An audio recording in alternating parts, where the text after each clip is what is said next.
Hello. Hi, Josh. Hi, Robbie. Man, that was okay. So we're recording our intro. We just finished up with Mike Schofield. Yeah. And man, that was something else. I feel like my mind is just kind of melted. Right. Yeah, dude. I feel like I was literally taken back to a time that maybe folks like you and I have idled. We talked about it a little bit in the podcast, like that 70s era of like that Dazed and Confused-y kind of time. Like I was just like jolted back there, and like I could visualize everything that he was like talking about. The dude was, his stories were amazing. Yeah, it was really interesting. Like, because this is our third episode, so we're kind of learning as we go here. Right. Learning dynamics. And, Sure. And personally, like when to shut up. Yeah.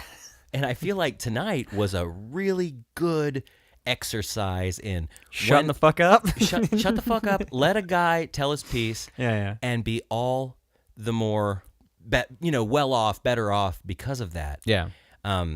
Guy can tell some stories. I mean, when we took our break, and then even after we got done recording tonight and went outside for a moment and got some fresh air, I mean, he was popping off these stories that we were like, dude, we got to have you back. Yeah. So this might be a little different than the first two episodes, but like I said, we just let the guy talk. We kept making the joke outside. Usually you and I are both pretty talkative dudes. Sure, chatty. And if anything, we have kind of talked with each other off the air. We go back and listen to the episodes and take some mental notes. And one thing that I know personally is like I need to know when to just lean back a little bit. Yeah, take it back. And I think that we did that tonight. Because Mike is a very, very interesting dude, and I feel like that these stories need to be documented. Oh, they need to be heard for sure. I mean, it's the kind of shit that movies are made out of. Yeah. The one, I mean, he told us a couple of stories that kind of all bleed into one. Like, it's a fucking movie. And then the other shit he was spouting off, I was like, it's like a 3-parter. Like, it's a trilogy, at least, what this guy has in stories. And, yeah, I was just amazed. I was wowed. And so without further ado, we'll get to Mike Schofield. But first, some business. This episode of Boys is brought to you by FatBison.com. Fat Bison Workshop is a tattooed guy in the middle of nowhere who makes custom hand-carved hardwood signs built to order. Mention the Boys podcast and get free shipping. FatBison.com. Custom hardwood signs. Bold, simple, naturally beautiful. D is for doo-doo. What is that? It's a song. Kimya Dawson. Oh, It's called from Moldy Alphabet. Peaches. Yeah, okay. Alphabet. Album. Cool. Yeah. No, this sounds good. I can hear myself. Are the headphone levels good and everything? Yes. Okay. Well, we're live, and this is episode 3 of the Boys Podcast. We're here with Mike Schofield. Is that the right way to say your last name? It's sad. I've known your daughter for years. It depends. Okay. Did you go to shul or did you go to school? Is it Schofield? Wow, Oh, there man. you go. Oh, yeah, SCHO. See, Schofield. Yeah, right. Okay. There you go. We were sitting on the front porch waiting for you to show up, and I was like, man, I've known your daughter for years, and I don't know how to say her last name. Well, try to say her last name now. Nuani. No. Nuani. No. Nauni. No. What is it? No, no. No Nai? Yeah, That's No Nai. easy. Okay, I'll never forget that. There you go. With an A and a U, though, right? It's a weird spelling. Starts And what's your off with phone a- number? I'm just And kidding. No. Social Security. So, she actually, it was funny. Well, before we started the show, Josh and I, we were out for a mutual friend's birthday party, and your lovely daughter, who's joining us here today, kind of pitched an idea to me about maybe sitting down and interviewing you, because we got this nice little setup here, and I thought, well, one better, why don't we have you on our show? And Yeah. I hit her up, and a few days later, you're here. So, and I heard you're a little nervous. No. Well, you don't have to be. I mean, it's pretty chill. Yeah, it's like, I don't know. They always said I had a, face for radio, so. That's my joke. I say that all the time. Sorry. I'm here all day, just like, never mind. Well, don't mind the gold trimmed walls and the $10,000 it's really- microphones. Well, it is very impressive. Yeah, Yeah. it is. It's nice. It's Palatial. it's like Trump Tower, but in Yeah. Bethany. Well, you need to come see my photo studio. Yeah, it's a mess. So But it yeah, works. I have to start off the show with something really important. Yesterday, I learned that I graduated college. So Yay. I'm done, and it's just a big deal. So I wanted to just get that out of the way and shut up about it. Congrats. Congrats. Yeah, man, I was really proud of myself. I dropped out. I went to community college right after high school. I ended up kind of not really wanting to do it. I was playing music and doing all that, man. chasing girls and all that fun stuff. So I dropped out. I was pretty much fuck up for a while. Wasted some of my dad's money. I felt real bad about it since I've been forgiven. But so I dropped out, and then I finally lucked out and got a job in the field that I was going to school for. So I was like, well, fuck going back to school. Like, why? Well, fast forward 12 years later, and I got a chance to go back, and I finally finished what I started. So I was just really, really excited about that. It's weird.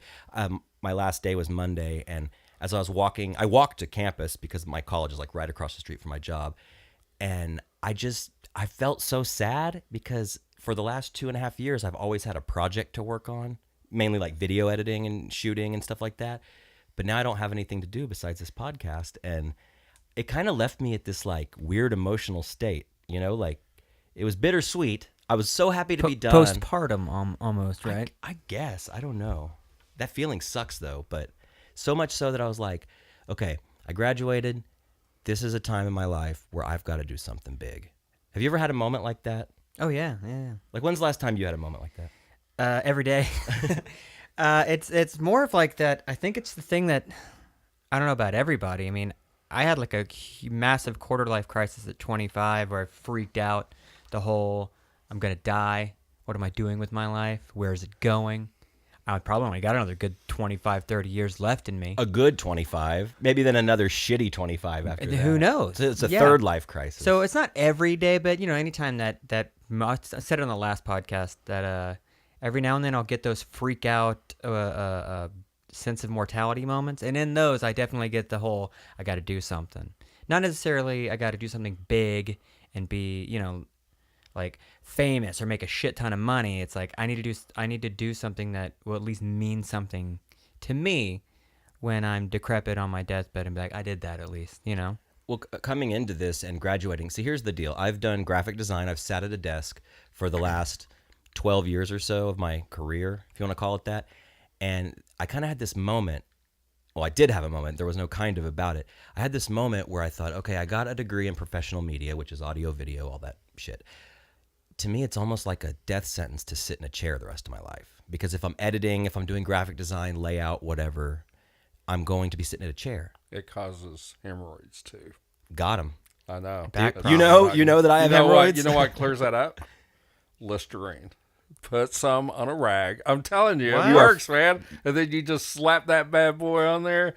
You need to have something to grab. No, But I'm dude, telling you dude. what, those things will climb up and not come out for a month. Do you soak it? Do you like? You just pour some Listerine on a Okay, rag and just slap it up there and hold it. And I've that's never it. had that problem, knock on wood. I've had so many friends and people in my family that have had hemorrhoid issues at a young age, and knock on wood, I haven't. You've never But now- had hemorrhoid? Never had a Well, one. So that's Never had why it's one. nice to hang out with older people, I would- because I can tell you. I already got I've more in been there. common with you than I do Well, Josh. here's the There thing, you and go. we've been friends for like 20 years. Yeah. So, okay, if I had one, I would know, right? Oh, you would know. Okay. Imagine a bloated dog tick hanging off your asshole that is highly, it's easy to aggravate. Okay.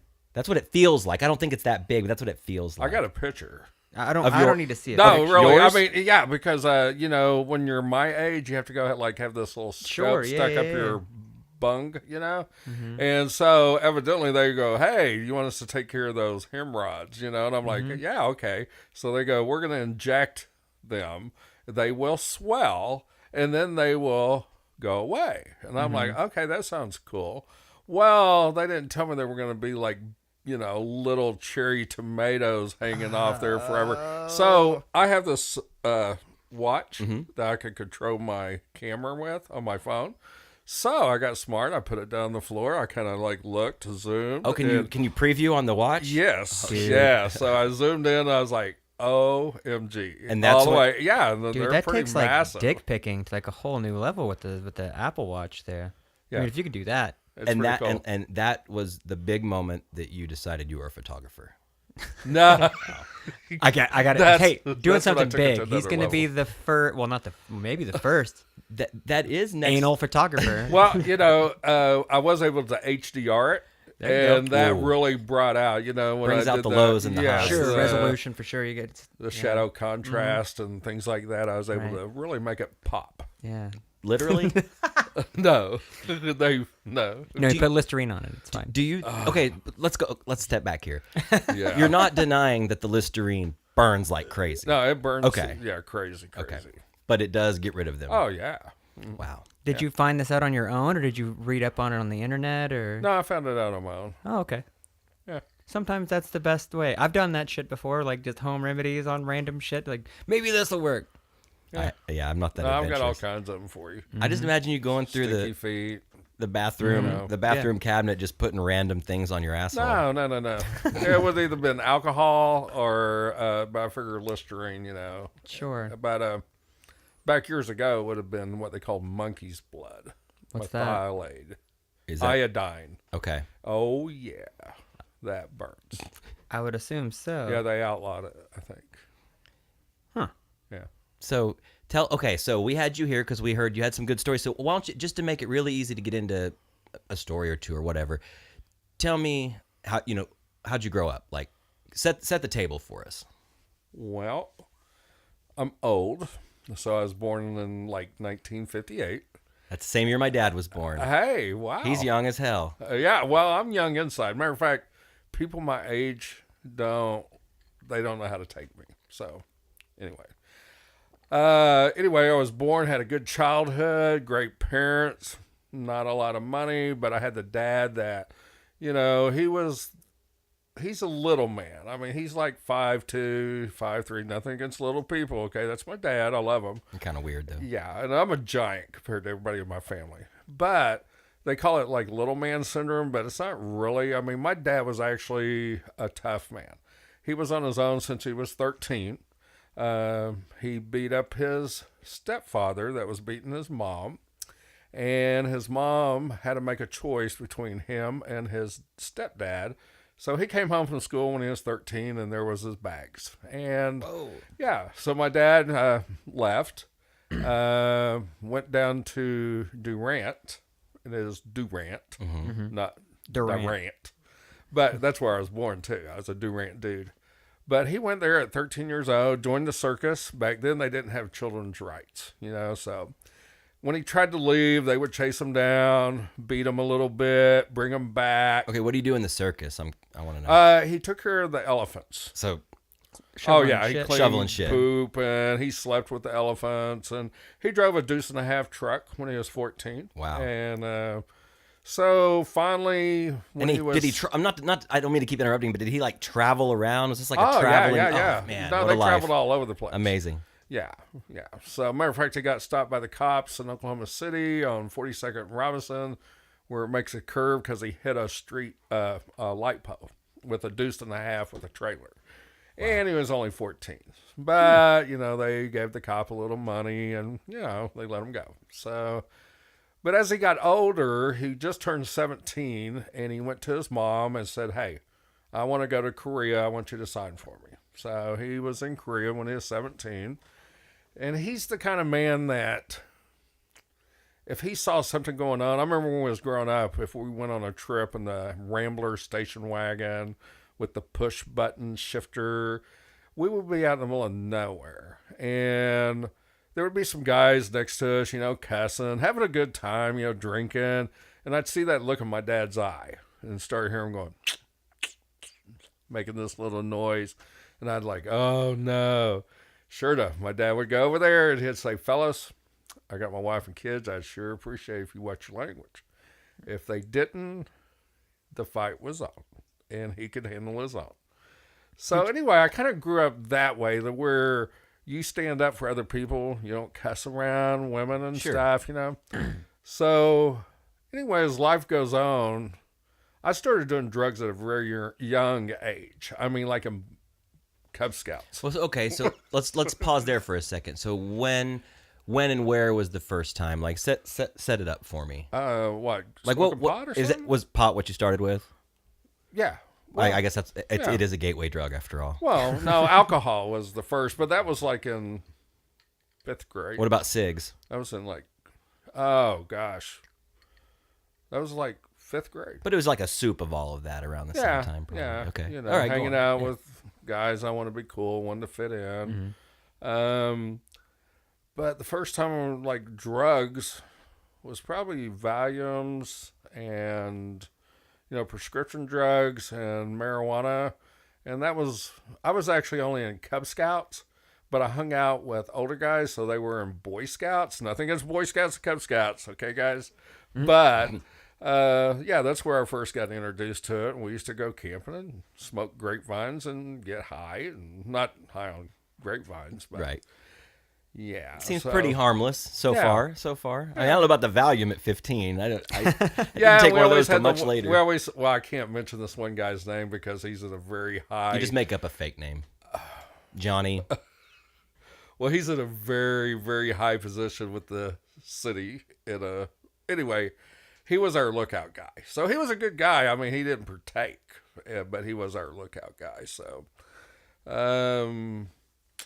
anyway, that's kind of where I started all that, and it just went on. And when I was growing up, it was so weird. I had, you're talking about wanting to go to you went to college, and I had all these dreams. I wanted to go to college, and I wanted to be a CPA. I don't know why. That's so freaking weird. Who the heck Kinda wants lame. to really be Yeah. a CPA? But we used to go out and ditch school all day, go get high, go get drunk, Morgan's Blackberry wine, Mad Dog 2020, and run around. But I always went back for 6th hour, and that was math. And I would be plastered, but I always got A's. I mean, I loved math. But, I just never went to college. I was out one day, and I saw a guy that I just could not stand. And his name was Ricky. And he was with this dude that I didn't like because he hung out with him. Evidently, if I don't like him, then I don't like him. And actually, reality, I was kind of jealous of the dude. He was a good-looking guy, and I found out he was from California and just moved here. And so I kind of got in a fight with him. And then after the fight, he was like, "Hey, dude, you want to go smoke a joint?" And I like, "Yeah." So we went to his house. Wait, you fought, and then he said, "Who won?" First of all, Oh, or was I it a did, draw? of course. Oh, of course. All right. yeah. So as a gentleman, he's like, "Hey, to the victor go the spoils. Let's go. Yeah, I mean, smoke this no, fucking no. It was all cool after that, Sometimes but- when you're young, you just have to get it out, and then Yeah. you go smoke a joint. right, Obviously. exactly. Okay. So As we one went to does. his house, and we're sitting there, and get ready to toke up, and all of a sudden, this chick walks out this bedroom door, and man, she had long black hair, little bitty halter top, low cut, what they call Levi's Super Bells, no shoes on, and just bam, I fell in lust. I'm telling you what, that was it. Okay, so we're sitting there, and she's getting high with us, and Ricky, the guy I couldn't stand. I remember he was sitting there going cussing and all this. I was like, "Here come my dad." I was like, "Yo, dude, there's a chick in the house. I mean, you need to watch your language." So I'm thinking, my old lady's thinking I'm cool about that. Well, I say old lady because she is my old lady now. But then I found out she thought I was pretty lame for saying that. Well, I didn't find that out until actually this year. I was like, "Remember that?" She goes, "Yeah." I thought, "Oh my God, this dude's so lame." I was like, "Wow, I thought that's what won you over." But anyway, yeah. Heck, I married her when I was 17 and she was 19, and she wasn't pregnant. Wow. Yeah. And so you met her when you were 15? Actually, I just turned 16. 16. Okay. Just Well, still, turned that's 16. very, very young. Very young. Yeah, she was, well, when we got married, I was 17. She was 19. English girl from England, military brat, moved to California. Her mama, she looks just like her. Oh, that's my daughter I'm talking about. I think we're on TV. I'm over here pointing. No cameras yet. Yeah. That's interesting, though. I didn't know that you've been together that long, so Yeah, 40 years in June. must have been the weed. Crazy. Yeah, and I guess we're going to Seattle, and never been there. And I keep wanting to say, every time I start thinking of these old days, I want to say my old lady. I know that's not like cool now to No. say, but to me, I find myself That's- saying that all I the time say about it. my Yeah, wife. I Oh, say do it. you really? Yeah, Yeah. yeah. I don't know. Wow. I don't say it in front of my old lady, but if I'm talking to like a buddy, I'll be Around like, the boys, yeah. Like if I'm with my boys, I'll be like, oh, it's my old lady. I got to take this. well, see, it's like my wife. I mean, back when we were dating, that was cool to be my Right. old lady. I mean, But it was like, What's weird is I call my dad my old man, but we're not Yeah. sleeping together. Yeah. So, well, Or did you stop? I slept not with good. my dad one time in Scouts, and I had a nightmare, and I dreamed it was a monster coming to get me. And I remember I went, bam! I punched him in his face, and then I was like, oh shit! And I act like I was asleep, and yeah, I've never slept with my dad or punched my dad. I've never slept with my dad. Is that weird? I mean, you No. maybe when you're a baby, probably. Well, right? I'm sure when I was Yeah. a baby. I mean, that'd be weird if you slept with your. well, it would be really weird if you were playing like, Barry White. Right. Yeah. Yeah. Candles lit, that kind of. That'd be kind of weird. Okay, so you meet your old lady, and Yeah. you tried to impress her. Did a little white knighting, as we call it now. Oh yeah, Little I guess it wouldn't be chivalry. Wait, would it be chivalry? Was it a chivalrous act? What you did? Say, Maybe. hey. well, that's what I thought, but she thought it was lame. Okay. Okay, but So it fast was just forward. natural for Okay. me. So y'all got together. Yeah, we got together. We hung out. We did crazy, crazy stuff. I mean, back then, foosball was just coming around. Things were crazy, crazy time back in 1975. Just 74, 75, 76. Wasn't a lot to do. It's like there wasn't very many cops. I mean, because we did everything. And I mean, we never even got pulled over. I mean, we decided, there used to be a show called Streets of San Francisco, okay? Google it, okay? It's on Netflix or something, I'm sure. All right. But it was about these two dudes, and they ran around San Francisco chasing bad guys, and they would like jump the hills, So where she lived, we would sit there, and there was a friend of mine, and she would sit in the middle. And I had a 63 Mercury with a 390 in it, and that thing was bad to the bone. It was fast. It was old, but it was pretty cool. So we're sitting there, and we would always just sit in her driveway, and then I would go, Streets of San Francisco. And there was this church, and we would get going really fast, and they had this ramp where you would pull up underneath it. If it's raining, it had like a carport. And when we hit that, and we would fly through the air in this car, and then land out in the parking lot, slide sideways, and then pull up on 59th Street and just sit there and watch. And we'd pick out a car and we'd follow it all day long. And yeah, it's so cool. So you must have been on top of the world at this point. Yeah. You got a cool car. Well, it was ugly. It was wasn't fast. that cool. No, it wasn't cool, but it was cool. It was fast. Yeah, it was pretty darn Okay. quick. Yeah. Well, I was pretty crazy. You had a hot So, chick sitting right next to you that was 2 years older than you. Yeah. I mean, sounds like a fun life. I just picture around. I mean, maybe I wasn't alive then. I wasn't even a twinkle in my father's eye back then. But I just imagine around like the mid 70s might have been the best time to be like around 20 years old or Oh, so. yeah. 20, 21. It was a very good time because, like I said, there wasn't very many cops. We got away with everything. I mean, it was just crazy, crazy, crazy times. I don't want to get all Alex Jones, but like you said, like there's more cops now, and it's true. Like when I drive to work and back, I probably see like 20. I'll see one drive by like every 10 minutes or so, and I'm not anti-police or anything like that, but it is insane to me how there's just this presence. There's like this looming presence, and like for instance, I work up in Edmond, and I see motorcycle police officers with automatic rifles strapped to the back of the motorcycles, like AR-15 looking rifles, and I'm thinking, what does an Edmond motorcycle cop need with an AR-15? Got to be prepared, I guess. People are fucking nuts now. I Yeah. mean, maybe that's another thing. People weren't as fucking. Well, I don't know. Well, You were there's- pretty crazy back then. There's more of us now, though. There's so many Yeah, more the city people has from totally grown. I mean, back when I was growing up, if you go out on the South Side, which I'm a South Sider, matter of fact, I can prove it because I still carry a knife. South Siders always carry knives.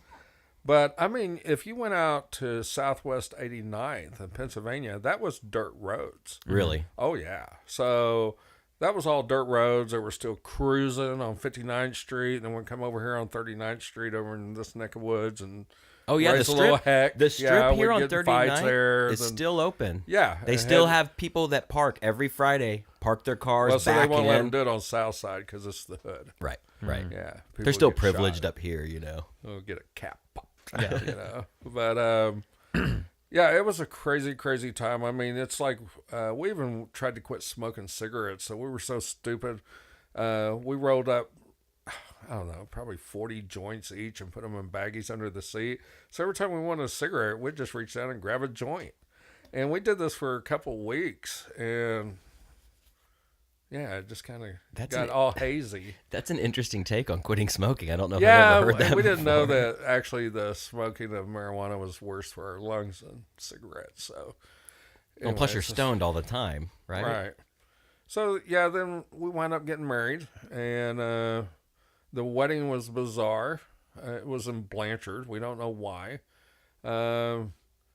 And when we got in the car, we didn't know where we were going for our honeymoon. So we had this big bong, ceramic bong, and what we were doing was like smoking pot. And every time we'd come to a corner, intersection, we would flip a coin, and we'd either go left or right. Well, this happened, and we got on I-40, and we started heading towards Arkansas, and somehow or another, we wound up in a town called Eureka Springs. Well, that was back way before all the new stuff was there. Mm-hmm. So we were able to pull into the old park right there next to the Basin Hotel, go in, eat, and man, it was all hippies.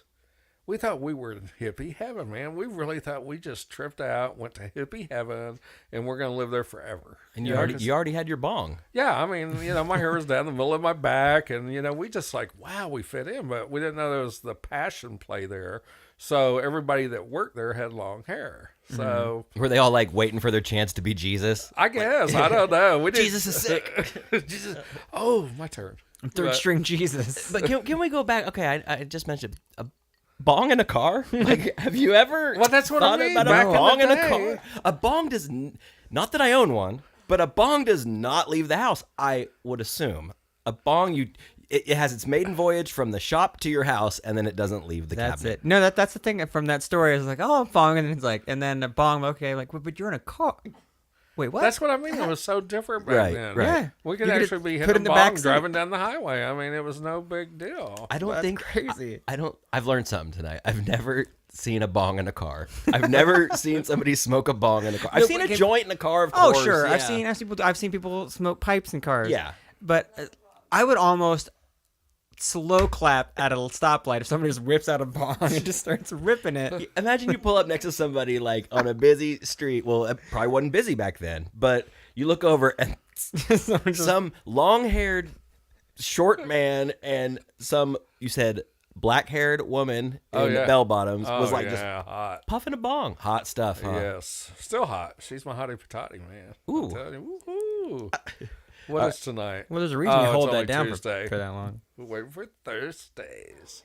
What's Thursdays? Oh, I can't tell you. Is it like a special night? Oh yeah, yeah. I'm usually by myself, but that's okay. No, I'm just joking. Okay, so fast forward. You ended up at this, or not fast forward, but let's go back. Let's slow down here. I'm getting ahead of myself. I'm just too excited to have you here. I'm sorry. So you end up at the Passion Play. Well, yeah, area. we wind up in Eureka Springs, and we have a cool time.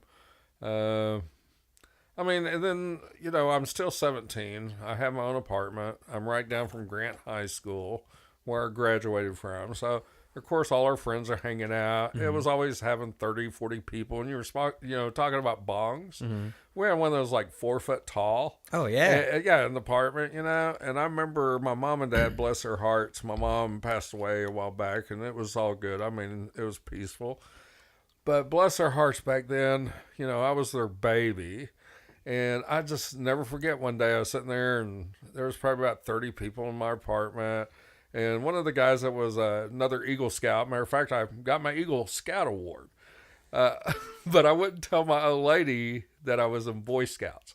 So every Monday, her brother would have to lie to her, and she'd like go, "Where's Mike at? Why? How come he's never here on Monday? Oh, well, he's doing this, he's doing that." And then finally she started beating the crap out of him. I was like, "What's he got? He's got a girlfriend, don't he?" And he goes, no, don't tell him I told you, but he's in Boy Scouts.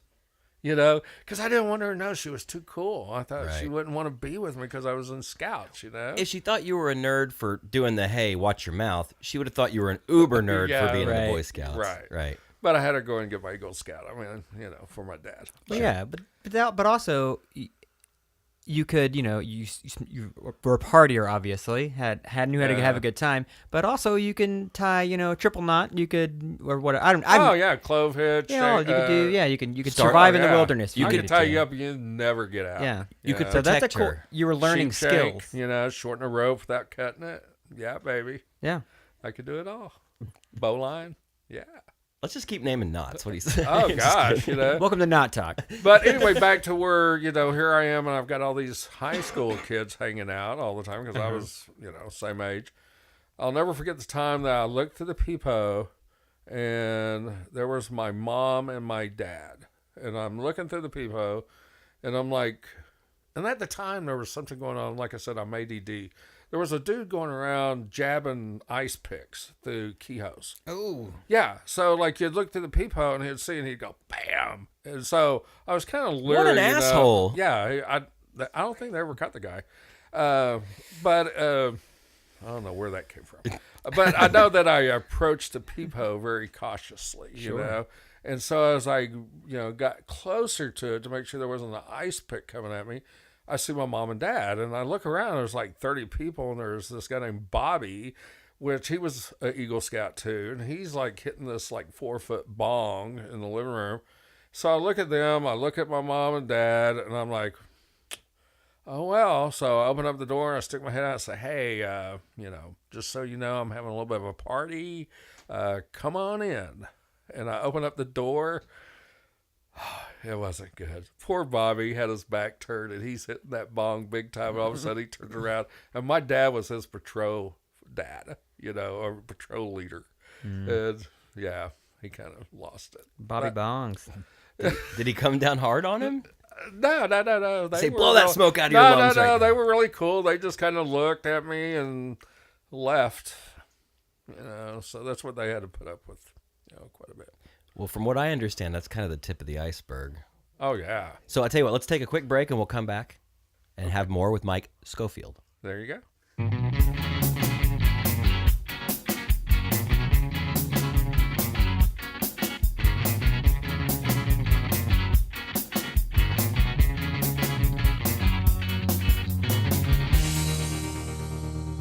All right, welcome back. Welcome back, everybody. That didn't take too long, did it? No, I hope not. just a short little audio Just interlude. a short little interlude. Yeah. Well, thanks for listening, downloading, all that good jazz.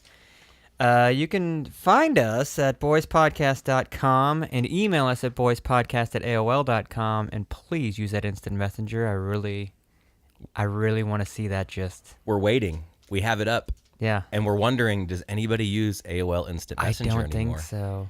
It's a ghost town, man. But it used to be the thing, like that Facebook Messenger. Pre-MySpace. It was, you had your window up and then bring, Yep. brong, like it's everybody, and when the door closed, that was the saddest. You hear that door closing thing? Man. It was terrible. It was terrible, but it was also beautiful. Sometimes, I mean, I wax nostalgic about that all the time. Like, you know, I have a love-hate relationship with Facebook and all social media. It's a necessary evil nowadays. I'm sure you have one for your photography. You have a Facebook page? Oh, yeah.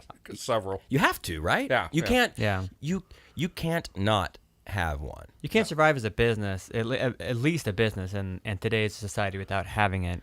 Well, it's funny 'cause we lucked out because when Josh and I got together to start this show, we were trying to think of names, and the first name idea was Bad Boys Podcast. But then we started thinking, and we were like, that might just kind of have a little cheesiness to it. So, and then come to find out that there's already a podcast called Bad Boys, and it's a movie podcast. They like review movies, and I thought, well, what the fuck does that have to do with being bad? Out of Boys with a Z. Thought about it. I'm so glad that you said that. We thought about it. So we see that that's already taken. We see that Bad Boys is already taken. All the social media is already taken, and we're like, fuck, like that was the perfect name, because this is what this podcast is all about. Sitting down with all different kinds of people and just talking about growing up and how that made us who we are now and blah, blah, blah, whatever. I've said it before. Sure. But so then I had this epiphany one night. I was like, I wonder if just Boys is taken. And lo and behold, there is not a podcast called Boys, which was baffling to me because it's so simple. You think that it would have been like one of the first things to have been taken.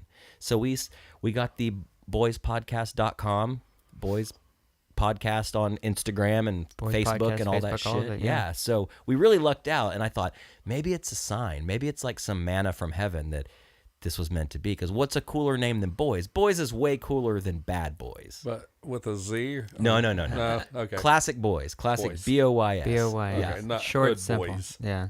So we're here with Mike Schofield, who, come to find out, I don't want to say come to find out. I knew you were a photographer. I've looked at your images. I've seen some of my friends show up in your images. I did a little research, and it's actually SchofieldPhotos.com, and it's SCHOFIELD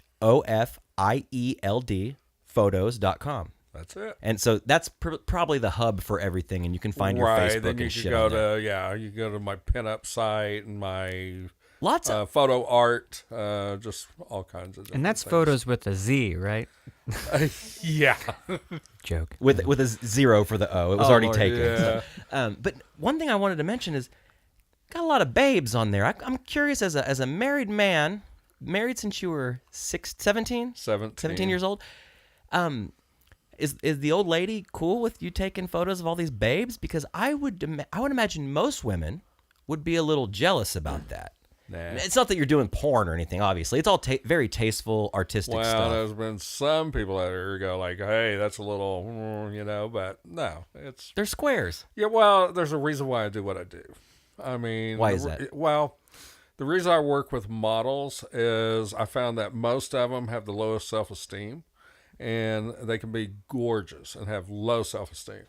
And I know several that have been taken advantage of, and their life has been turned upside down. Matter of fact, the best friend that I got into the fight with my brother-in-law, that guy, his daughter, matter of fact, was in the news. This has been several years back. There was 5 kids that were killed over here, over on South Side. 3 girls, 2 guys. Drug deal going bad.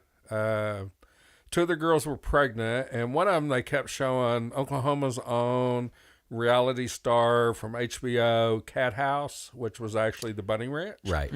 That was his daughter, and I talk about all these drugs and everything I've done all my life, and I'm not proud of it, but it has made me who I am, and so it kind of made me look to where I wanted to try to help other people. So I actually got into drug and alcohol counseling after I got out of prison, after the second time I was busted.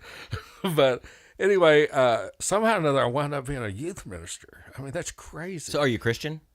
Yes. Okay. Yeah. And, but I'm not religious. Okay. Because religion sucks. I completely agree. Okay, Yeah. because that's what man throws into it. All I know is I used to be at one place and now I'm at a different place. And that's like this church I started going to, it's like this guy kept trying to get me to work with the kids. I'm like, nah, dude, man. I was worked with DHS and drug and alcohol counseling. I'm taking a break. Yeah. Well, finally I did. Next thing I know, they fire him. And I'm like, hey, y'all need a preacher dude. And they go, well, we got one, don't you? And I'm like, dude, no, I smoke, I cuss, I play foosball, And they go, well, Everyone Tag, knows. you're it, So anyway, she was like in my youth group and all. And it's just crazy. It wasn't a photographer that led her down that path, but it kind of started it. Mm-hmm. And next thing you know, she's in Vegas. They're going to make her famous. She gets hooked on cocaine, which is cool, drug, The next thing you know, it moves into ice, smoking ice, meth. Bad. She gets pregnant, gives up the baby. Next thing you know, she's at the Cat House working. She gets pregnant, decides to come back here, get her life straight, hangs out with the same old friends, and she winds up dead. And there's another one that I really won't get into a lot of detail because a lot of people know who she is. She's pretty famous. And something happened with her too. And I tried to help her get out of it. She's alive, but so I decided I'm going to work with these girls and teach them, hey, you know what? You can look stinking hot Right. without getting totally nude. You know what I mean? Right. You can leave And your- being taken advantage of For sure. after the photos are being taken, Right. Yeah. My deal is like, hey, first of all, why did you show up by yourself? We're in a big building. I'm, old, but I'm big, But I try to teach them how to be safe, but I show them that they can be, at least something to the imagination. Right. And so there's been times, I mean, heck, I did the, what was it? The International Swimsuit Competition for the whole Midwest Regional. I was the only contracted photographer for it. And so I'm backstage. I mean, there's chicks everywhere. And all, just everywhere. And the guys there are going, dude, you got the perfect job, And I'm like, really? I said, man, I don't know. It's just I'd rather be watching OSU play Texas tonight, really, And it's not that I'm, that old or nothing. It's just the times I've been in the studio working with a girl, it's not what they're wearing, but they could go and give this look. And sometimes I have to go, whoa, time out, that's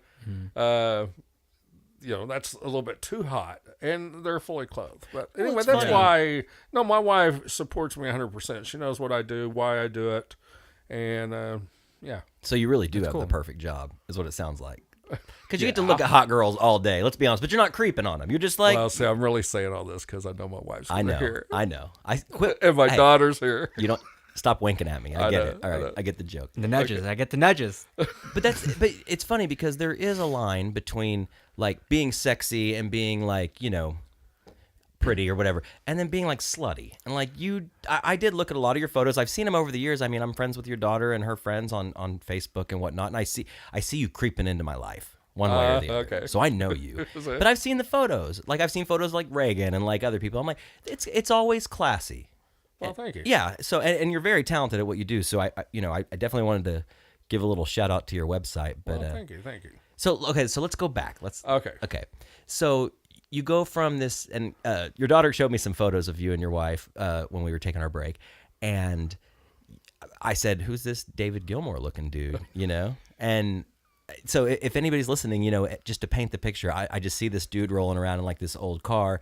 Long blonde hair, he's got like the baseball cut tee on or whatever, and it totally looks like he could be a roadie for Pink Floyd. And you're driving around with your wife in her wedding dress, bong under the veil. So let's fast forward and when does shit get real? Well, it started getting real actually when I was in high school because I had two friends that had a lot of money. And actually, it was three friends, two brothers and a sister. And their dad, or their grandpa, was very, very wealthy. So he started giving them a lot of money so they didn't get tied up in inheritance tax. Well, of course, we're young, we get high, lots of money. So what happens? I start getting drugs for them and selling them. And I was actually an honest drug dealer, which is kind of hard to find. You're one of the good ones. Yeah, I was an honest dope dealer. Well, so for years, I always bought and sold pot. That's just what I did, and other drugs. But things started getting really, really crazy, and, well, I would say it was prior to 1986. Because in 1986, they had the war on drugs. Mm-hmm. Okay? The Reagans. Yes. Mm-hmm. And what they did, they put the National Guard on the border, okay? And when they did that, but prior to that, I got hooked up with some guys, and we used to meet up down by Tri-City, down by the river, down in the river in a van. But we would meet up there, and I would get 30 pounds of weed every week.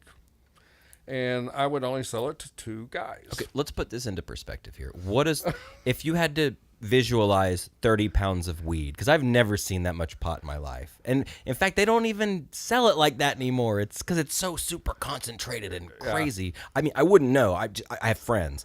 But what would 30 pounds of 1986 weed look like? Well, back then, the Mexicans, it was dealing with the Mexican cartel.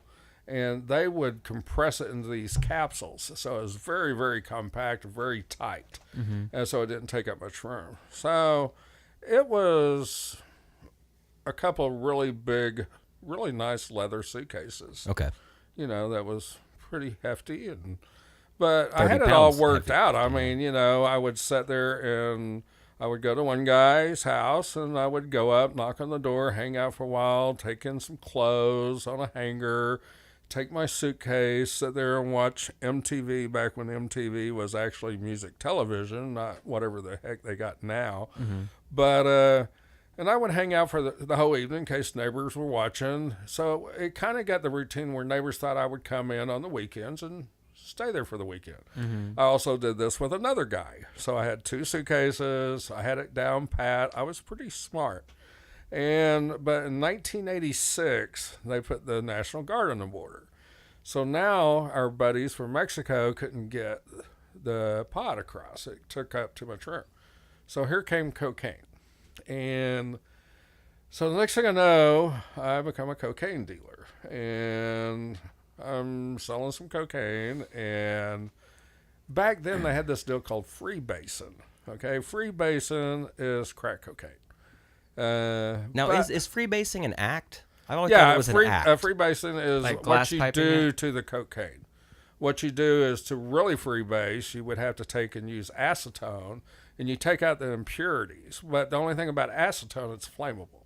So if you have an air pocket inside your cocaine rock, and you try to smoke it, you become Richard Pryor, Yeah. which caught his hair on fire because of the acetone in a little air pocket. Okay. So we did what we called dry base. And dry base was with baking soda, water, a torch, and I could actually cook it and drive at the same time. I mean, it was nothing. So you moved from bong in car to torch in car. Yeah, exactly. Wow. Okay. So next thing I know, this goes crazy. So we're selling several kilos a week.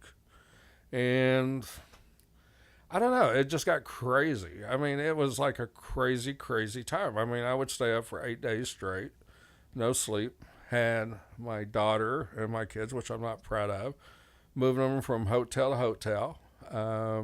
Like living in hotels? Yeah, because we had to keep moving. How often did you move? Like monthly, weekly? Oh, no. Daily.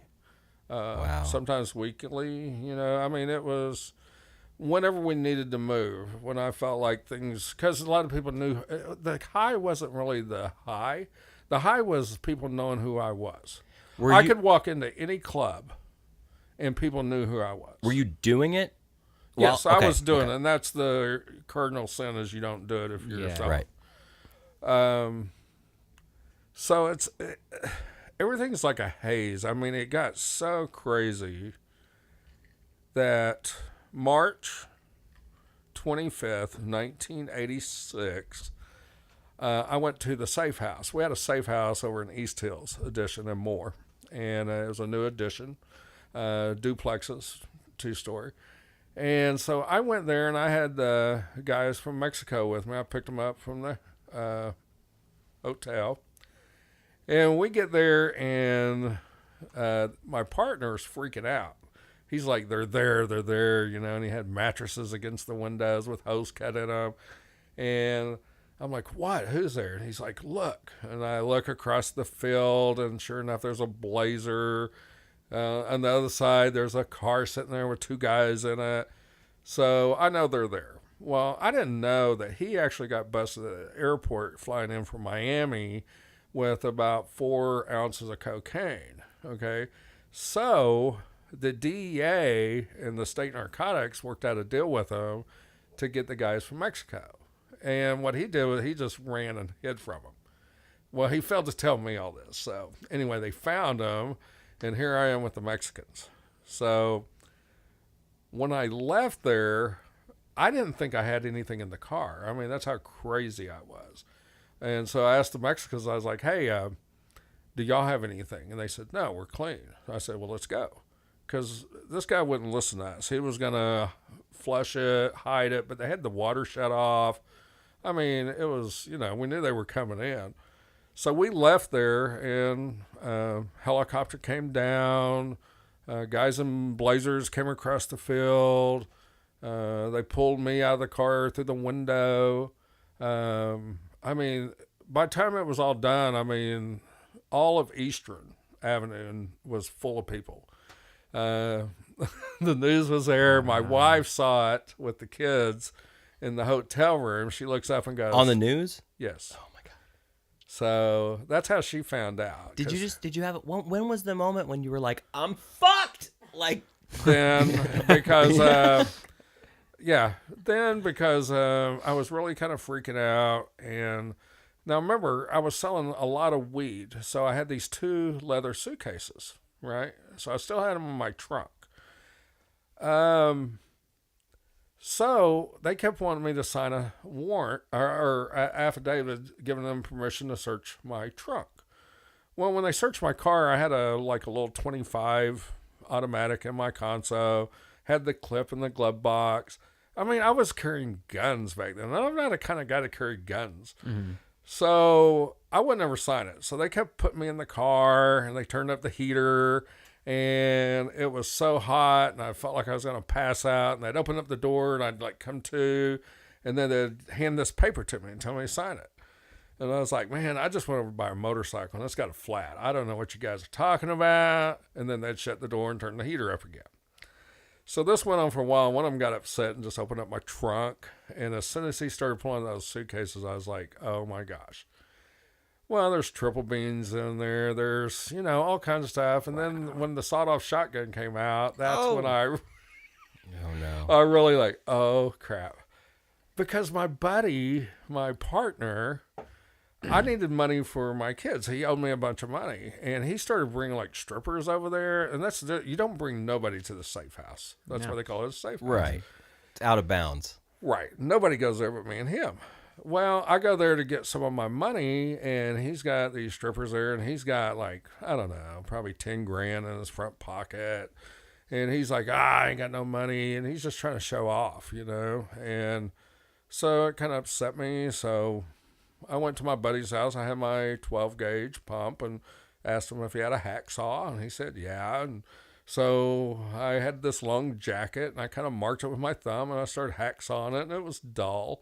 And so I went, and I finally broke it off, and I went over there and had it tucked into my jacket. And when he answered the door, he kind of met my shotgun under the chin. And so I got my money. And this ain't me, man. I'm telling you, this is not me. Do you think it was, was it because of the drugs, or was it because of the money or the fame? No. It was the drugs. For sure. That was 100% to blame. Yes. If you would have told me I was doing my family wrong, you would have got a beat down. Yeah, because you seem to come from this chivalrous, don't cuss in front of the lady. You were a fucking Boy Scout. You know what I mean? Yeah, no, I was an Eagle Pardon my Scout. language, the lady president. No. And I was still a nice guy. It was the drugs, man. Yeah. I'm telling you, it's the smoking, the cocaine, the just everything. I mean, it just went crazy. Snowballed, spiraled. Right. So there was all kinds of weapons in my car. And they didn't get him out until later. The front page paper of the very next day shows him on the roof of the house. He busted a hole through the roof. He was hiding in the attic. They shot in repercussion grenades and tear gas. It caught the house on fire, so he had to bust out the roof to get out. And it has the SWAT team around him and the firemen, and that's the front page. And it took up the whole front page and half the next page.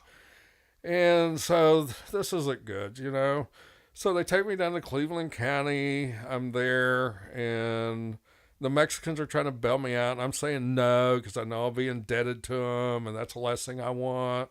So I start doing what they call the jailhouse prayer. I'm like, God, hey, get me out of this. I will never do it again. Mm-hmm.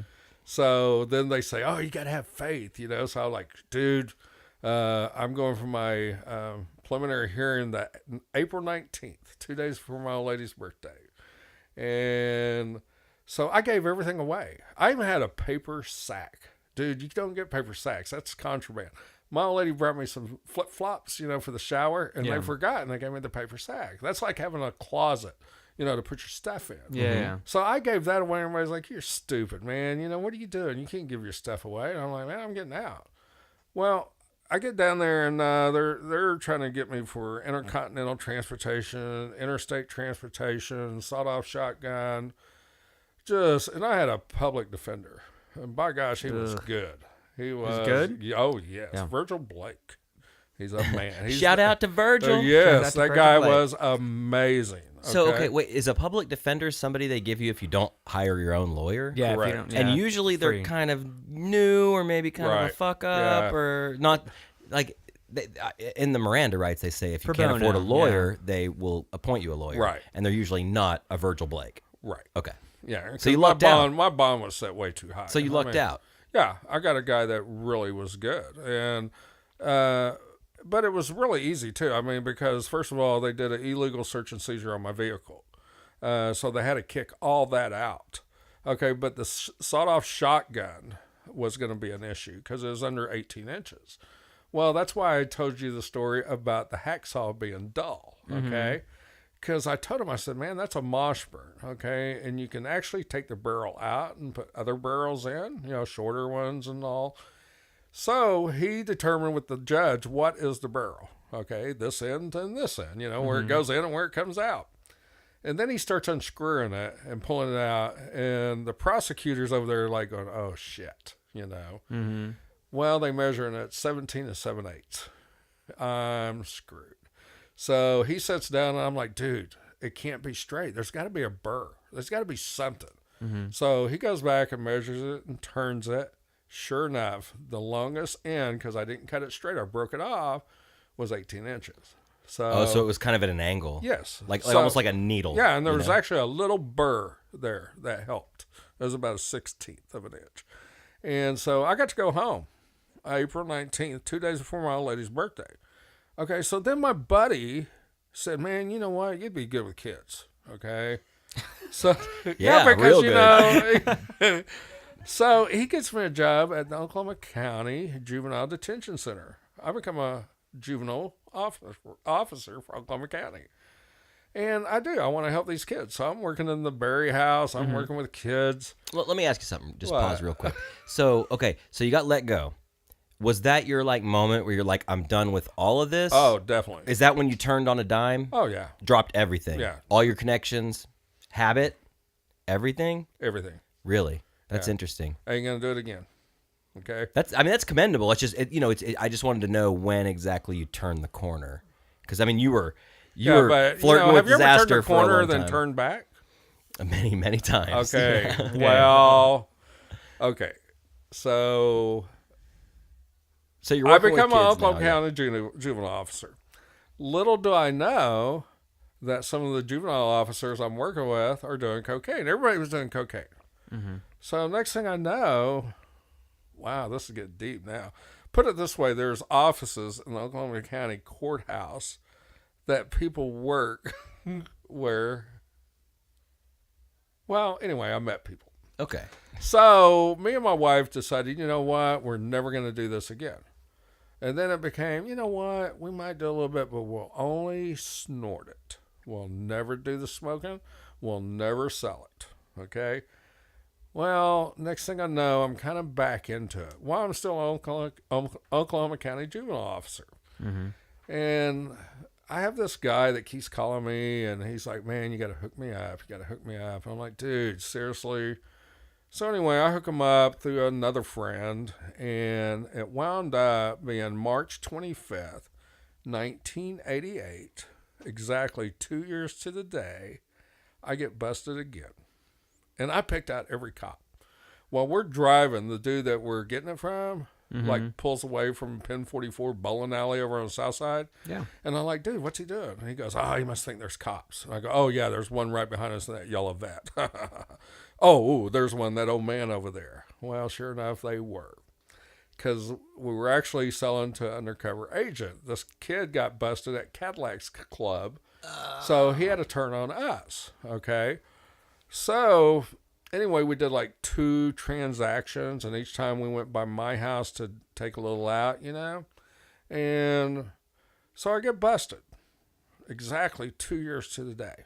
This time it's Oklahoma County, and here I am with a juvenile officer badge things aren't looking good. And there's no money in my car. There's no drugs. They're pissed because they missed the guy. They didn't know we were getting it from the guy. If they would have, really watched, they would have saw what was going down. And actually, the guy we were getting it from was wanted for trying to kill an officer with his car, because they tried to bust him a week before, and he tried to run over a cop, and so he got away. So anyway, and the guy I got busted with, again, I can't really mention names, but his dad, his whole family has companies that do stuff for police officers. I mean, all the police officers know this family. And so when we're in jail, I'm looking at 3 10-year sentences, okay? 3 counts of distribution. And in Oklahoma, it's 5 to life, okay? The prosecutor, because I was a juvenile officer, wanted to give me 3 life sentences. They weren't going to work with me at all. Oh, so they weren't going to take pity on you because you were working for them. They were going to make it even worse for you. Oh, yeah, they were going to make an example of me. And you already had your one offense already against you. Right, but they couldn't use that because everything was dropped. Oh, okay. Mm-hmm. So it was actually more like a first offense. But they knew about it. They knew that I got busted. It's still on their minds. Yeah, like, it they're was like, in the news. I mean, just because they can't do something doesn't mean they won't do something. Right. Like, Yeah. okay. So this goes on. I know that, the detectives said, hey, if you get us this guy or somebody, we'll work with you. I thought about it, and you know what? A lot of people don't believe in prayer, but I prayed about it. Me and my old lady did. I went and met the guy that I used to meet at Tri-City, that we would get all the coke together and the pounds of weed.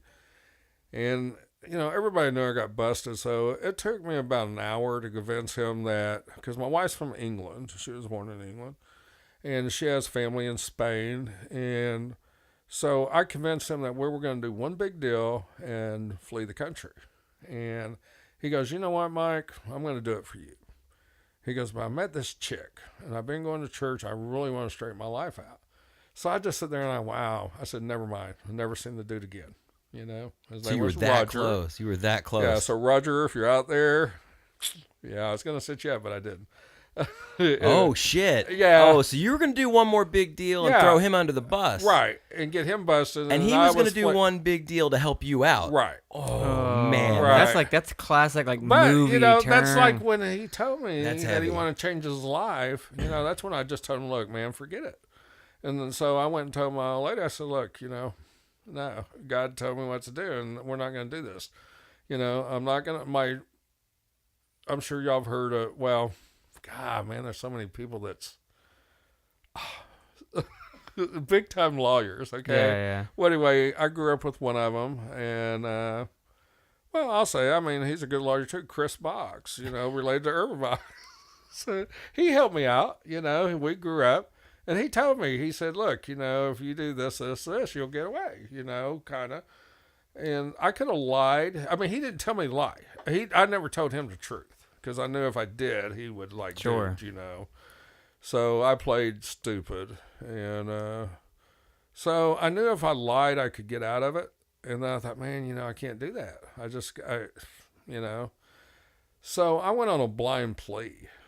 And a blind plea, man, that's where you just go before the judge and say, Yeah, look, what is I'm that? It's you go in and you say, hey, I'm guilty.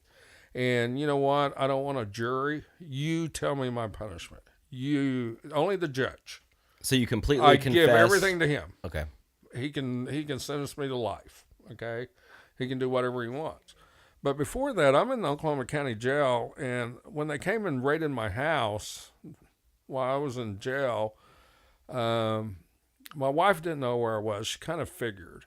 But I think she said there was about 10 or 15 officers came into the house, turned on all the lights, searched her, strip searched her in Rihanna's room. And none of my kids ever woke up. They didn't even know what happened. None of them woke up. So they were going through your house, Oh, and yeah. you were just fast asleep the whole time? Yeah, none of the kids Wow. woke up. Okay. Wow. And so then I'm in Oklahoma County Jail.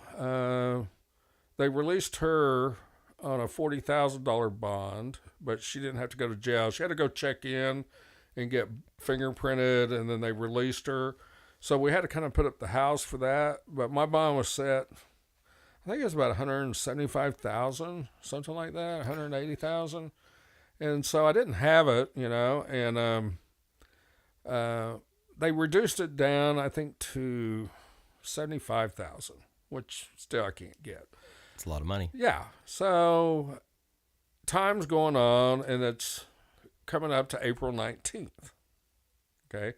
April 19th, I got out 2 years prior, 2 days before my old lady's birthday.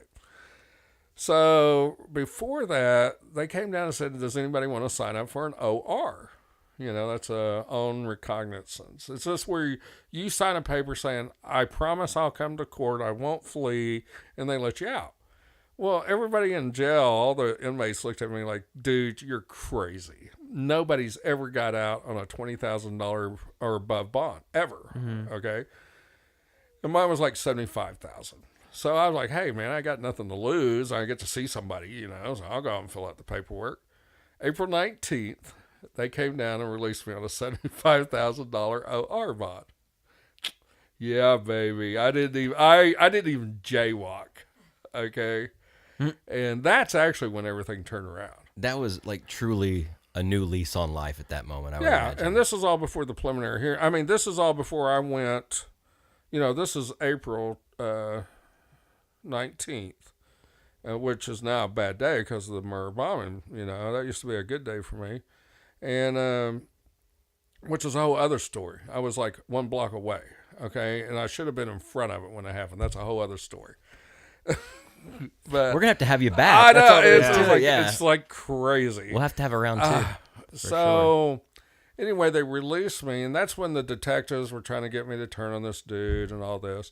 And then I did the blind plea, and that was on 8/8 of 1988, and I had to meet Chris at the courthouse at 8 o'clock. If you know anything about numbers, 7 is the sign of perfection, 8 is the sign of a new beginning. Okay. Okay? So here I'm at 8/8/88 at 8 o'clock, and I go on a blind plea, and they want to give me 3 10s, random concurrent, suspended 5 on each. So I had 5 years in, 5 years out. If I messed up, then I would have 10 years in, Okay. And so that was my sentence. And So you did 5 years? yeah, actually back in the day, I actually only did a year and a half because I had cap time. Okay. Then good behavior and nonviolent crime because I didn't have a gun. Now, is this like in the slammer? Like, Yeah, I mean, first Prison? Yeah, prison. Okay. Prison. And I didn't want to go. I mean, I was like, dude, I think I will flee. I even contemplated suicide. Because I really don't want to leave my family. I didn't know what to expect. So I got real fortunate because being a first offense, I wound up getting moved pretty quickly into a work release program. And then, but that's even harder than prison. I mean, because there's idiots. how is prison? I'm curious. Oh, I've it never sucks. been. I'd Well, like to know. It's Is it as bad as TV and movies make it out to be? It can be. It's putting up with idiots is what it is. And if you don't know how to put up with idiots, then it's going to get really bad. I mean, and yeah, people try to punk you. I mean, my first fight was over a guy tried to get my chicken. Friday we had chicken. And if he would have took my chicken, everybody would want my chicken. Did he get your chicken? Oh heck no, he didn't get my chicken. But but I mean, it's just a lot of time. It's just nothing to do. Just deal with idiots. What do you do, like, to pass the time? Do you read? Uh, I would imagine I would just, like, read No, and... I've never read. And one thing about Ever? oh no, I don't read, man. The only time I read it was when I was in jail or prison, and it was always Louis Lamar, strung long arm Oh, yeah, the yeah, law. yeah. But when you get to the good pages, people rip them out. Because they want to jack to him. Yeah, so you're sitting there, you're reading, all of a sudden there's pages missing. It's like, But then you just make it up, you just. yeah. Not the same, it's though. No, just- it's not the same. Not the same. Yeah, so, but anyway, when I got out, I said I wanted to work with kids and became a drug and alcohol counselor for the state for 13 years. And that's a whole other deal there. I mean, That's insane, though, the turnaround. Yeah, And it's the fact that, crazy. I don't know the statistic right offhand, but a lot of people that go to jail, they end up going back. Yeah. And the fact that you broke the mold, that's pretty remarkable. Yeah, I mean, it's having a good family, a good wife, and I give You must God have a a lot of damn credit. good wife if Oh, she yeah. stuck through you. Yeah, through for that all long. of this. Well, the thing, like, just from the start of the stories, it's like, because I didn't know. I mean, I kind of had an idea of where it was going. We've heard tale, so I'm like, okay, it's okay. This is when okay, no, okay, he's still doing good. And then it seems like just bam, like it just gets real bad real quick. Was that Well, to me, it is just my life. I mean, there was crazy times. I mean, there's bad. There's so much in between. I mean, it's like different degrees and levels? yeah. of, I mean, to me, one of the things that haunt me the most is I can't go back and get the time that I missed with my kids. Right. Okay. But another thing too is like, in my photography, I'm always trying to. I'm doing these deals that's about depression, different addictions, and I'm trying to capture these things. It's like I had this chick one time, and I won't mention your name, chick, because you'll get crazy on me. But anyway, I was like, okay, you got to be homeless, you got to be kind of a prostitute, you're strung out.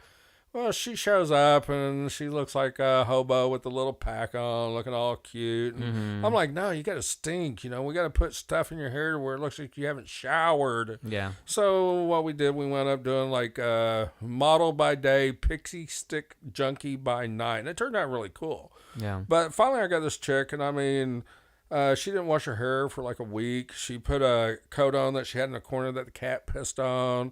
I mean, she just went all out. And it's like when I took that photo, the first photo, I just looked at it and I just started crying. And then I looked and she was crying. And so I didn't know that all these people I've worked with, there's something that brought them to me. And it wasn't that she was an addict, but her sister was actively out using methamphetamines and smoking, meth. And so it hit her home because she started thinking about her sister. But when I saw it, I'll never forget it. I used to not deal with small fry stuff. Okay. I mean, it was large amounts. Get it done, get it over with. Don't mess with the small stuff. That's what everybody else does.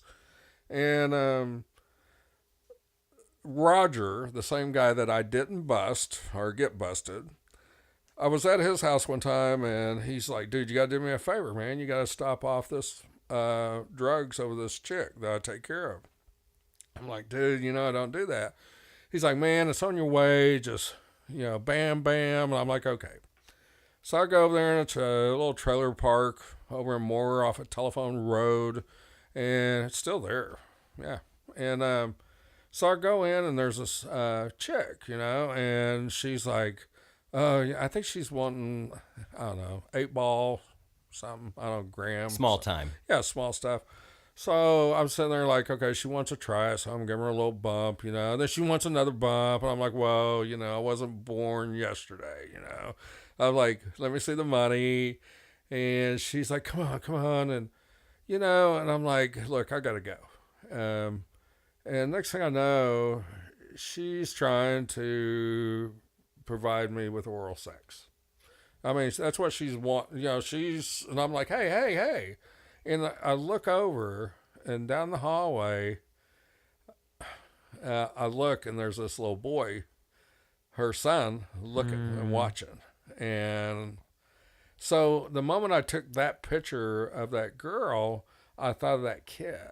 And I was like, oh my God, it really hit me about how many families and things I had really screwed up, and I don't know. I might have caused death with that. I don't know. Imagine when you're selling drugs, especially a large volume, there probably is a moment like that moment where you think about not only did you affect that person and their trajectory, and their family. Family, their friends, the people who care about them, Yeah, and it really sucks, and that's just something that, I could easily sit there and go beat myself up over it and even go back to using to kind of mask it, But it's just something that I go, well, okay, I can't change what happened, but I can change what I do with people now. Totally. You know, and that's the reason, you know, this whole podcast deal, I don't any way want to glorify the drugs. I mean, it was, because actually, I mean, you talked about going to college. I wanted to go to college, but it kind of made me procrastinate. There's a lot of things in life I didn't do because of it, but anyway. For sure. Go ahead. I just wanted to, because from the moment you said it, it just been kind of sticking with me. So you said in '86 they started the war on drugs, right? Right, yeah. Okay. And you were just doing weed at that point, right? Right. Just So do you pounds think a week. if Reaganomics wouldn't have been what they were and they wouldn't have done the war on drugs, would you still have just been selling weed? Oh yeah. So, not to get off see, tangent. they forced me into. Yeah, you know, everything has a trickle effect. Sure. I mean, but it did. It pushed the smaller Well, things. you hear about that a lot, like how if that, like basically them doing that created the cocaine boom and other drugs. Right. Like it had the opposite effect of what they actually wanted it to Right. do. It started just bringing in Worse shit. stuff. Yeah, because worse it was stuff. smaller. Yeah. You know, Well, and it was easy to get across the border. A lot easier than. Well, the pounds and value pounds is of so coke. much higher, you know. Oh, for sure. Especially back then, like, you know, I've never done cocaine. I've never bought cocaine, but I've seen it. You know, I've had friends that have either done a little bit or gone way off the deep end. And like a little bit of cocaine is worth a lot more than a lot of pot. Oh yeah. You know. Then we'd also step on it. I mean, we'd do what they call recomp. Mm-hmm. And recomp is we could sit there and take off so much because the impurity is so high, and actually. So you'd cut it, basically. Well, yeah, but we cut it in a way to where it's back to a flake. I mean, it's back to a rock flake to where it's compact. I mean, it's a process of putting it in the oven and I mean, yeah, we would step on it quite a bit. We had to. I mean, Yeah. Well, going off of what Josh said, that was the question I was going to ask, kind of to wrap things up here, is having, you know, gone through what you've gone through and knowing what you know now, and not to get too political, but what is your stance on, like, you know, I feel like, you know, pot is probably going to be at least medicinally legal or on a federal level or whatever, possibly full legalization. I feel like, you know, I don't sound like a hippie, but I feel like that's probably going to happen sooner than later. Do you think pot is this terrible thing now, or do you think that, kind of, you know, talking about Reaganomics and things, like if you took the scrutiny and the, you know, this illusion off of how bad a certain drug is, do you think it really is a gateway drug, or do you think that it's really not that big of a deal, and if we really focused on the really hard drugs, that these, I mean, you know, what are your thoughts on that whole thing? Well, my deal is first of all, the marijuana that's being sold today has a whole lot different THC level than it used to be. Oh, for sure. I mean, totally, you know, off the chart. But with that being said, if you look, it's not, marijuana is really, if you look at the rate of kids that are, or young people that are going to hard drugs, they're going straight to the hard drugs. It's not a stepping stone anymore. I mean, there's so many kids that bypass pot and go straight to heroin. Yeah. I mean, and you know, that's Meth's been a big one, especially it's around huge Oklahoma. because it's been a so really big cheap one. and Yeah. it's such a, you know, I mean, but to me, you know, there's so many people in prison, especially women in Oklahoma, and just for marijuana, and got crazy sentences, you know. Mm-hmm. And I think it's something that I think it does have a good purpose, you know. I think in glaucoma, I think there's chemotherapy, you know. I think there's a lot of medical uses for it, but I don't see anything wrong with it, me personally, in a recreational deal as long as it's in the home. To me, it's a lot better than alcohol. Well, I for mean, sure. And that's a whole episode. But the thing is, you know, I grew up around pot. I mean, like, my parents smoked pot when I was young. You know, my parents' friends smoked a lot of pot. I had friends. I tried pot for the first time when I was 14 years old. Some people say that's a late bloomer. Some people say, oh my God, you were young, you know, but it wasn't abundant. But I remember being, you know, 19, 20 years old, and I had a lot more friends or friends of friends that had a real problem with, like, prescription painkillers, Pills, and, yeah. you know, Valium, Vicodin, all that stuff, Percocet, you know, Xanax, you name it, that would steal it from their parents, their grandparents, their aunt, their neighbor. And weed was always kind of like a seasoning on Right, top like, of the yeah, main that's course the of a norm, bed you know, of just- pills. Yeah. And I never got into pills. Like I've taken a pill here and there. You know, I get my teeth worked on, sure, whatever. But I had friends that got strung out on stolen pills, and that was way more sad than a joint in your cigarette pack. You know, and I'm not trying to be an apologist. It's still illegal. Right. I get that, but I just wonder. You know, you've been through it all, man. You know, so I was just curious to see your viewpoint, knowing what you know now as opposed to what you knew back then. So that's about it. Well, like I said, I'm ADD, so like you're talking about pills. Sometimes we'll have to talk about what happens when you take 6 Quaaludes at one time. Well, I'll tell you what, I think that might be a good point to end things on. We will get her next time. That is, You're definitely coming back, man. Yeah. I hope you had a good time. This has Yeah. been keep your eye out for a part 2. this has been eye-opening and very interesting, at least to us. Hopefully it sure. translates. Again, it's SchofieldPhotos.com. Yeah, that's it. SCHOFIELD photos with an S .com. .com. And Mike, I just really appreciate you coming and giving us a chance to pick your brain a little bit. That's cool meeting you guys, man. We were totally looking forward to it. Yeah, And, been excited about I mean, it. there's not very many guests that we wait on the front porch for them to show up. We're Oh, usually really? we're Yeah, usually you on got the back curbside porch. service, man. Yeah. Yeah. So There's not too many people once they see this huge cranium of mine that kind of stick around and invite me in. So, you know. well, thanks for coming by, man. I appreciate it. Yeah, thank you, man.